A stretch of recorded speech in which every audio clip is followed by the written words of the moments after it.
Hey everybody, off the Mike Sports Network here.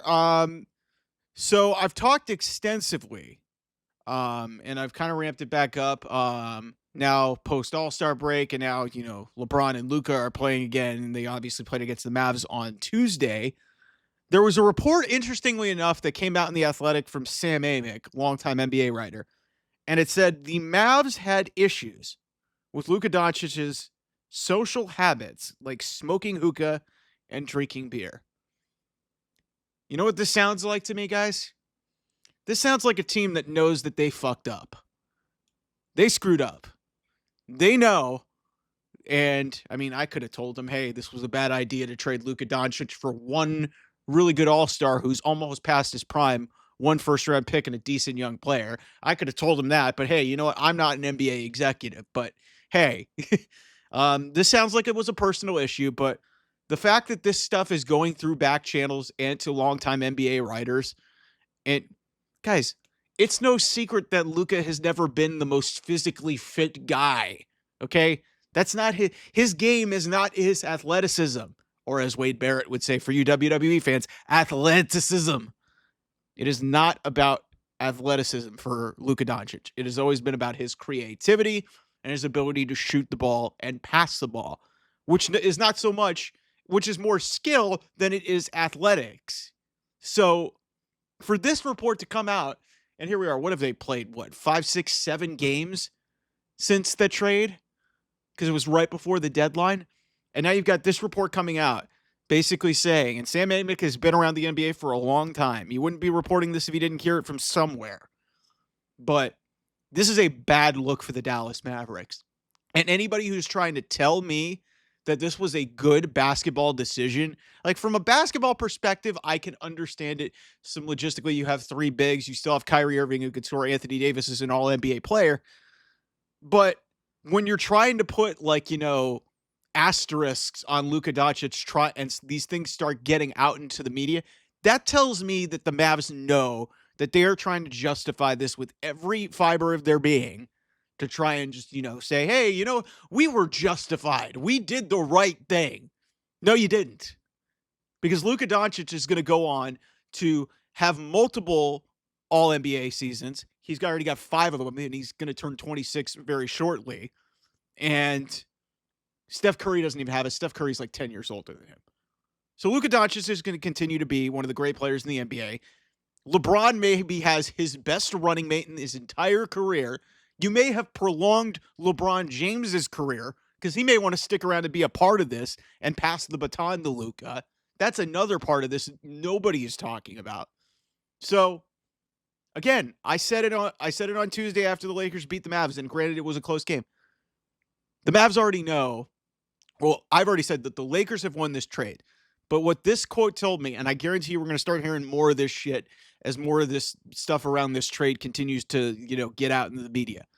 This is more just about making excuses. The Mavs are just making excuses. And I'm glad that some of my friends, most notably Andrew Marks and Danny Udelf, who you guys know from seeing on this channel on the Mad Sports Show, they know that this is bullshit.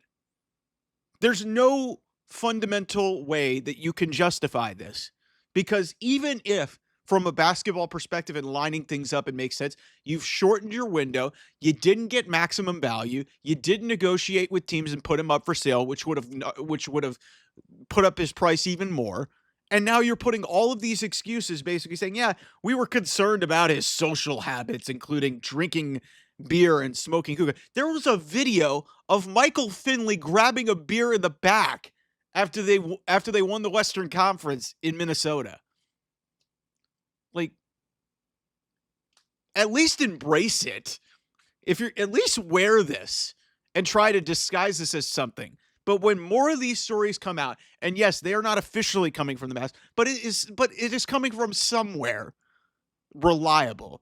If somebody who has covered the NBA as long as Sam Amick, now doing it for The Athletic, he's done a great job across his entire career. I've loved his work. There's clearly a reason why this is out there. And to me, it just looks really bad optically every step of the way for the Dallas Mavericks. And if they don't win a championship in the next year or 2, maybe 3, this is going to go down as one of the biggest failures in NBA history.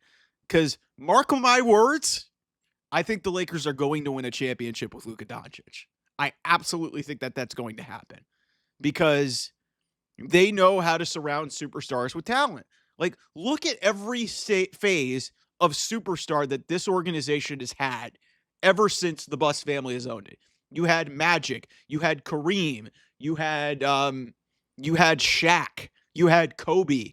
Then you get LeBron to come here. He wins a championship. Some people put an asterisk on it because it was during COVID. You better believe that Luka Doncic is going to win an NBA title. And I don't think the Mavs are going to win a title with Anthony Davis, which makes this already an abject failure. And again, we've only been through less than a month since this trade happened.